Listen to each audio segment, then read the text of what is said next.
Hi guys, this video is for grade 7 math, um, and the topic we'll be covering today is area and perimeter. So this is a topic which you all have done previously in the classes, and now we're going to build on those same concepts. Let's get started. Okay, so I'm going to be teaching from this document today because I thought it'd just be easier. So firstly, what is perimeter and what is area? So perimeter is the sum of all sides of a figure. So if I have a figure like a square here, my perimeter is going to be the sum of all of these sides, right? This is what my perimeter is going to be. And if it's a triangle, then it'll be the sum of my three sides. Yeah. This is again something you'll have done in lower classes. Now, if I'm talking about area, all right, I'm talking about the area enclosed within the curve. So this is my area, all of this shaded region here. Okay, this is my area, and for the triangle, this is going to be my area, right? This shaded region enclosed within the perimeter, right? So now we're going to look at formula of perimeter for different figures. So for a square, it's going to be 4 into the side, right? Because in a square, all the sides are equal. So the perimeter is going to be 4 into the side. For a rectangle, you have two sides. You have two sides of equal length. So your rectangle is going to be 2 into your length plus breadth. So if I have a rectangle here like this, right? My perimeter is going to be this side plus this side, which is equal, and this side plus this side. So it basically gives you 2 length plus 2 breadth. So factorizing 2, I get 2 length plus breadth. Yeah. The triangle will just simply be the sum of all the sides. Okay. Now we're going to we're going to work out some sums on this concept. So firstly, first sum that we'll do, if the side of a square is tripled, how many times the perimeter of the first square will that of the new square be? So how I'm going to approach this sum is that I'm going to make two columns, square 1 and square 2, as I've done here. Uh, in square 1, I'm going to say let the side equal to x centimeters. And so therefore in square 2, the question says the side of the square is tripled, right? So that means that now in square 2, my side is going to be 3 into x centimeters. And now I'm going to find the perimeter. So here my perimeter is going to be 4x, right? Because 4 into the side. And here my perimeter is going to be 3x into 4. So that will give me 12x centimeters. And now I need to know how many times the perimeter of the first square will the new square be. So I need to find the ratio. So that my ratio of the new square to the old square will be 12x upon 4x. The 4 and 12 gets cut. So you get 3, and the x gets cut. So you get 3 times. And that's my answer. Okay. Now, next sum. Given alongside is the diagram of a playground. So this is my diagram here. All right. It shows the length of its sides. Find the perimeter of the playground. Now you can see that this is not a really well proper defined figure where you can, identify it as a square, rectangle. It doesn't really have a name. So what we're going to do is whenever you get a figure like this, all right, first you draw it yourself. So I'm just going to draw like a rough sketch of the figure. Yeah. So this is what the figure looks like. Yeah, basically. Now what I'm going to do is I'm going to break it up into squares and rectangles. So I'm going to draw a line here, a perpendicular line here. So I know that this is 90 degrees. And so what happens is that this becomes a rectangle. I'm going to draw a perpendicular line here as well. So this becomes another rectangle. Now I have 3 well-defined rectangles, right? Which I can identify. Now what have I been given? I've been given that this is 10 meters. I've been given that this side is 15 meters. And I've been given that this side is 5 meters and that this side is again 15 meters. Yeah. So now, because of this is a rectangle, right? Now, this is 15, this is 10.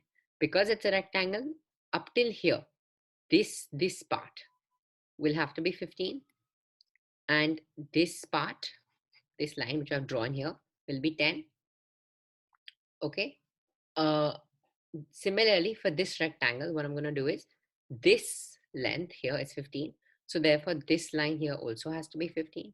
And because this part is 5, this will also be 5. Again, here. Now, because this is 15, this part will also be 15. And because this is 10, this part will also be 10.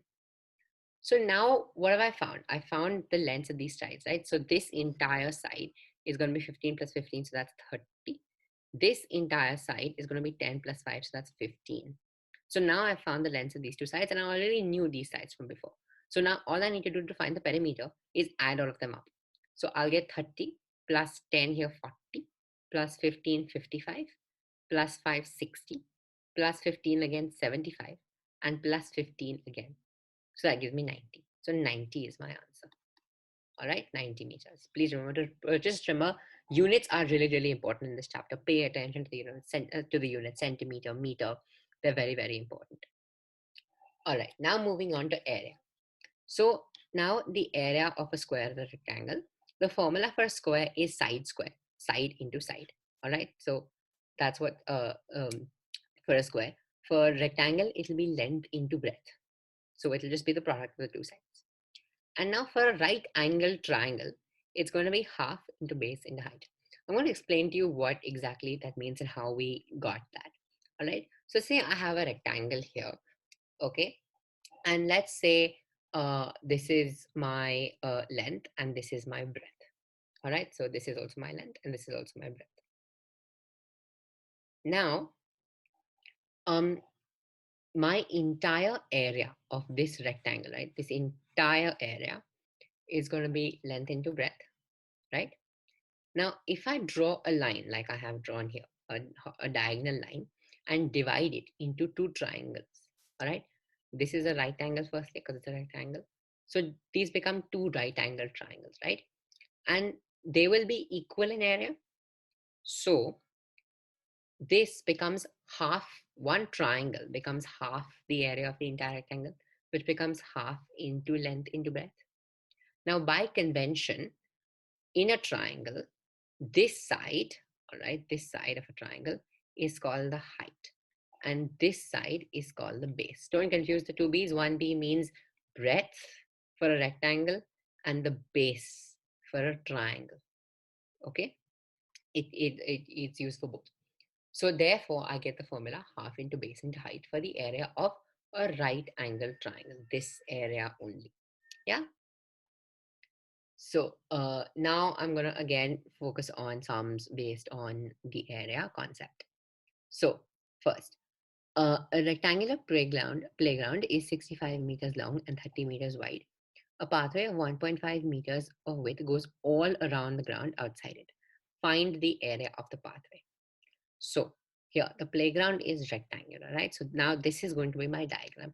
The first most essential step to every single, area and perimeter sum is drawing the diagram and understanding what the sum has told you, interpreting it and putting it in your diagram, and then everything becomes very easy once you visualize it. So here I have my diagram. I have got my playground as A, B, C, D. Okay. And around it, there's a pathway of 1.5 meter width, right? So this part is my width, right?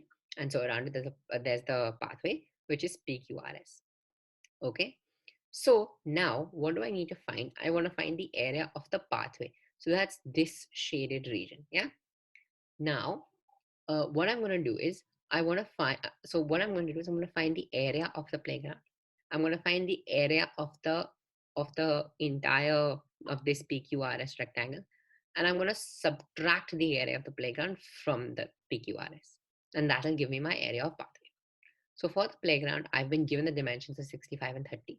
So I can find the area of the rectangle ABCD, the playground, by simply doing 65 into 30. Yeah. Now the tricky part is for the new rectangle, that's PQRS. So now here's the trick. All right. Now I've been given that the width is 1.5. Therefore, this part is 1.5 and so is this part. So my breadth of the new rectangle is going to be the breadth of this rectangle only, which is 30, plus 1.5 plus 1.5, right? As shown here. So 30 plus 1.5 plus 1.5, because on both the sides, right? Similarly, this will be 1.5 and this will be 1.5. So it'll be 65 plus 1.5 plus 1.5. So I get 65 plus 1.5 plus 1.5 is 68 meters, and 30 plus 1.5 plus 1.5 is 33 meters. So now I'm going to use that same concept that I had at the path. It's going to be rectangle PQRS minus ABCD. So 68 into 33, because those are my dimensions of the new rectangle, minus 65 into 30. And so then I get 2,244 minus 1,950. And that gives me 294 square meters. So that's how we do this kind of sum. This is a tricky one, and it requires the logic to, because the tricky part here is to remember to add your width twice on both the sides to get the new length and width. Okay, now, next question. The area of a rectangle is 102 square centimeters. If the length is 17 centimeters, what is its perimeter? All right, so I've done a third question here. Area is 102 centimeters square, length is 17 centimeters. So my area is going to be length into breadth. So 102, I've been given the area, right? Here, 102 is given to me, is equal to 17, which is the length that's also been given to me into breadth. So simple equations now, breadth will be, taking the 17 on the other side, breadth will be 102 upon 17, which will become 6 centimeters. And now that's not the end of the sum, because the question is, what is its perimeter? So perimeter of a rectangle will be 2 into length plus breadth. So 2 into 17 plus 6. So I get 2 into 23, which becomes 46 centimeters. Okay, so that's the answer to this question. Now, if the side of the square is triple, how many times will its area be as compared to the area of the original square? Now, we had done a similar sum like this with regards to perimeter here. Now, I'm going to focus on this similar type of question for area. All right. So again, I'm going to make square one and square two. I'm going to have two separate columns. All right. I'm going to let the side be x centimeters here. And so therefore the side in my square two will be 3x, 3 into x. Now here my formula for area is side square, right? So x squared. Here my formula for area is side squared. So it becomes 3x the whole square. A lot of people may just write 3x square, but that's not how it works. It's going to be 3x the whole square. So you get 9x square as your new area. And then again, you will simply find the ratio, right? Because that's what your question is asking you to do. So find the ratio 9x square upon x square. So you get 9 times. So the second square will be 9 times the area of the first square, even though the side is, the ratio of the side is 3:1. But the ratio of the area will be 9:1 because it's squared. So please don't fall into like these traps where you like lose marks unnecessarily. Okay, so now next question of the similar concept only. A rectangular hall is 12 meters long and 6 meters broad. Its flooring is to be made of square tiles of size 30 centimeters. How many tiles will fit in the entire hall? How many would be required if tiles at the side 15 centimeters were used? So first step, as I said, drawing the diagram. Now again, I've drawn it for you here. There's a rectangular hall. It's got square tiles of 30 centimeters in it. The dimensions I've put here, 12 into 6. So first what I'm going to do is I'm going to find the area of the entire hall, right? So my area of hall is 12 into 6, which gives me 72 meters square. Yeah, please remember that it's meter square, okay? Because my length is in meters. So now the side, now I'm going to find the area of one tile. So the side of one square tile is 30 centimeters. Now here's another trick. All right, it's 30 centimeters. Your unit needs to be the same if you want to compare and do any mathematical operation. Your unit has to be the same, which means you need to do centimeter into meter conversion. All right, which is a part of the metric system, which is a different topic. So 30 centimeters is equal to 0.3 meters. Area will therefore be 0.3 the whole square, which will become 0.09 meters square. All right. So therefore, now my number of tiles which I need will be 72 upon the area of each tile, which is 0.09.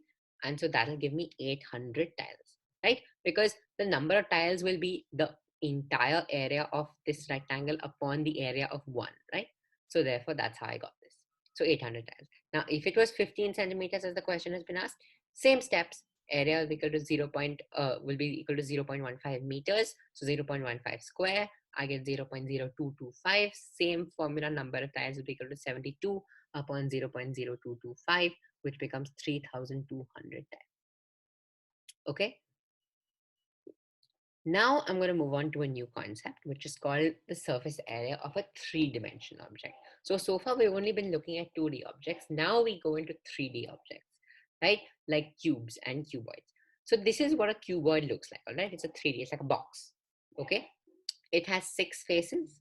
Each face is a rectangle, all right? Opposite faces will have the same area. So the area of this face will be equal to the area of this face, all right? And the area of this face will be equal to the area of this face, all right? Try and visualize it again in your hands, 3D, visualize it. Each edge is perpendicular to the other 2 edges, which means all these angles here, they are all 90 degrees, right? All of these angles are all 90 degrees. So now, if I say this length, so this is what I term as the length of the cuboid. This will be termed as the height, and this will be termed as the breadth. All right. So now, area of A, B, C, D here, and this. So this area, right? As we've learned from before, is length into breadth, right? So it's length. So length into breadth. All right. Uh, A, D, G, F. Again, same. So, but here my breadth in this case is the height, right? So it'll be height into the breadth. So H into B. Yeah. Area of rectangle CHGD. So here, think CHGD. That's this rectangle. This will be height into length. All right. So that's basically what. So now I found the areas of all these 3 surfaces. All right. Now, so therefore, my total surface area of the cuboid will be the sum of all of these rectangles, right? So the total surface area of the cuboid. Now, firstly, I have found the length for 3, but remember the length of the opposite faces are the same, right? So I also need to take into account this. I need to take into account all the surfaces, right? So I get 2 into the sum of the area of the 3 rectangles. So 2 into length into breadth plus breadth into height plus length into height. So I get 2 L into B plus B into H plus LH, which we can commonly write as 2LB plus BH plus LH. And so this is my formula for surface area of a cuboid. All right. Now for a cube, it's a little more simpler because a cube has 6 faces. Each face is a square, right? Area of all the faces are equal. So if I let the side of each square be, let's say L, area of one face will be L square. And so because there are 6 faces, it will be 6 into 6L square. So that's what my total surface area is. So I hope you've understood basically what surface area of any kind of figure means. So now we're going to look at a sum. An open box of length 1.5 meters, breadth 1 meter, and height 1 meter is to be made for use on a trolley for carrying garden waste. How much sheet metal will be required to make this box? The inside and outside surface of the box is to be painted with rust-proof paint. At a rate of 150 rupees per square meter, how much will it cost to paint the box? So it is a really long sum, but it is actually quite simple. So again, what you're going to do is you're going to visualize what you have, interpret what data you've been given. So I know that I have an open box, length 1.5, breadth 1, height 1. So I've written the data here, right? Now, what I need to understand is so the question is asking me how much sheet metal. What is sheet metal? It's the metal which I'm going to use to just kind of put on the box, right? So how I'm going to be able to find the amount of sheet metal is by finding the total surface area. Now you can't just directly apply the formula because it's been said that it is an open box. Now open means it doesn't have that top surface. So it's minus the area of one surface, right? The top surface of your box. So my total surface area of the figure would be 2, using that formula 2LB plus LH plus BH. I'm going to substitute the values directly. So 2 into 1.5 into 1 plus 1 into 1.5 plus 1 into 1. So I get 2 into 1.5 plus 1.5 plus 1. So 2 into 4, so that's 8. But I have to subtract the area of the top surface, which in this case is going to be my length into breadth. So 1.5 into 1. So that will be 1.5 only. And so the total surface area of the figure of the the metal which I need is going to be 6.5 meters square. So therefore I need 6.5 meters square of metal to cover that entire part. Okay. Now the question is asking me, at a rate of 150 rupees per square meter, how much will it cost to paint the box? All right. The boxes, it also tells me that the inside and outside surface of the box needs to be painted, which means that area, it has two sides. I think about it. It's an inside of the box and that's the outside of the box. So whatever area I have here, I need to multiply that by 2. So 6.5 into 2, so that gives me 13 meters square.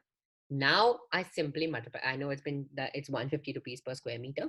So 150 into 13 and I get 1950 rupees. Please remember to write the rupee sign, meter square. All these units are really important. Remember the conversion of units. That is also really important here in this chapter. So that comes to the end of this chapter. I do hope you all have understood everything. And if you all have any questions, please feel free to ask on the comment section. Thank you, guys.